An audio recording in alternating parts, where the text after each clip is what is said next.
Hey guys, it's Anthony with Zodiac Nation Outdoors. I just wanted to stop in real fast and do another quick review video of a block target that is made by the same people that make the block target, but it's the Bass Pro brand's Blackout six-sided shooter or whatever they call it. I'll put a little picture in here so you guys can see it before I start the review. But basically, what I wanted to come to you and talk about is that I recently took a job as the lead archery tech here at the Bass Pro local to me, and have come to find out that, like, obviously Blackout is Bass Pro's brand, but not only is it Bass Pro's brand, but it's also made by the same people that make the block target. And I believe that's field logic. I'll do some research just to make sure I don't sound like a turd, but one way or another, the same people that make block also make the Blackout block target. So the six-sided shooter or six shooter or whatever it's called.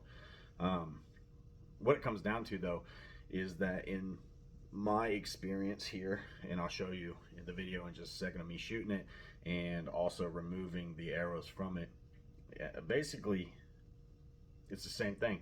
I read a lot of reviews before I decided to purchase it.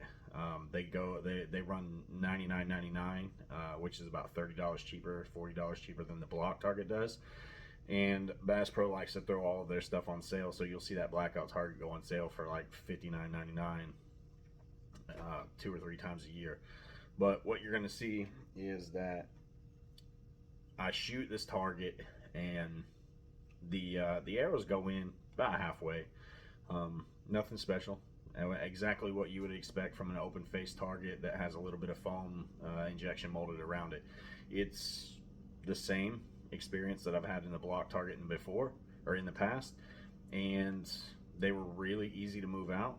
A lot of people online are trashing them big time about how they're impossible to move, they're impossible to pull, but I mean, you're going to see it. I start the process, I grab it with 2 hands, give it a little snug, and then I can pull it real easy with, or a little tug.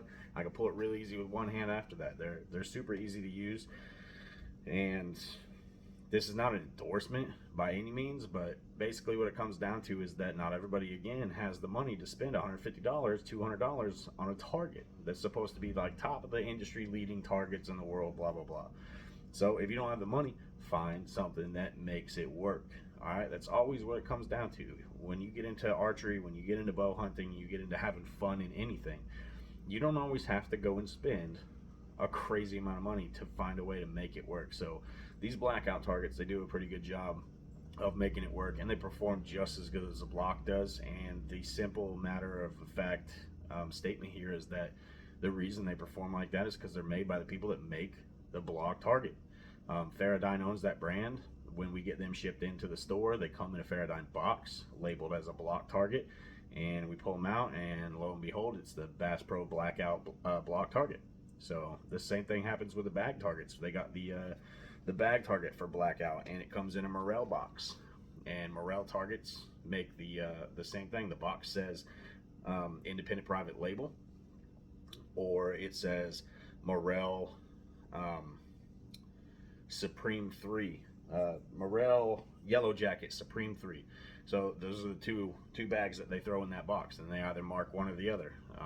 And it's fun to find out at Bass Pro which one's going to be in the box. You pop it open, it's not marked that it's going to be one or the other, but it ends up being the small private label brand, which is the Blackout bag target, which is literally the exact same thing as the Morel Yellow Jacket Supreme 3. So this one in particular, this is about the block that they have, Blackout block, and you're going to see in the next video. So take a peek.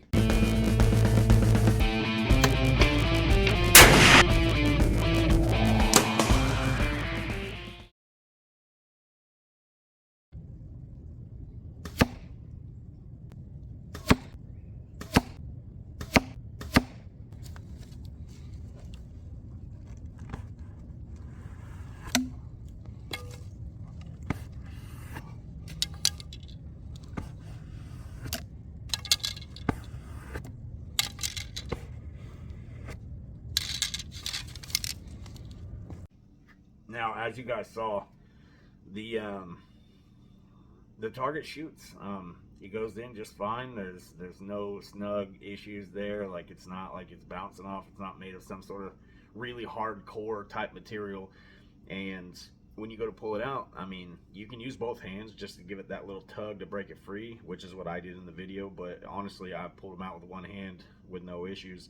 They shoot great. I'm sure that the face right there, where if you shoot in the middle every single time, you shoot at the same target every time, I'm sure it'll shoot out. But so do the block targets. They shoot out fast. It's just, it's foam laid over the compressed open face layers of packing foam kind of thing, whatever you want to call it.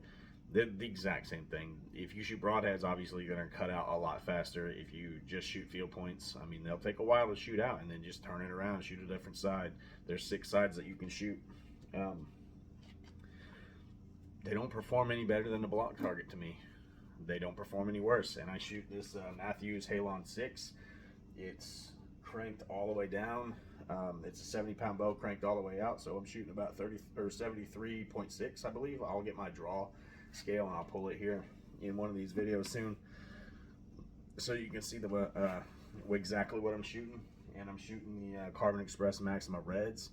You'll see one of my videos here soon in the following week or so that I'm going to set up some Killing Sticks micro ventilator LTs, and I'll break down the whole process as I set up those arrows, and you'll see me resight my bow for those new arrows. And I'm going to go out there and do the same thing. I'll shoot my bag. I'll let you know how it performs in the bag, and I'll shoot that target. And over the course of the next year, I'm gonna tear a hole in that target. That's the plan. That's the point.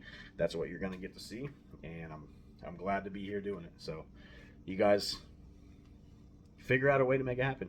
That's really all it happens. Like, you got to figure out how to make it work for you, and get out there, get somebody into it, get yourself into it, get your kids, get that friend, the family member, the neighbor, somebody into getting into the outdoor experience and actually being able to hand off this lifestyle that we have of conservation and outdoor education. So find a way to make it happen, guys. Have fun.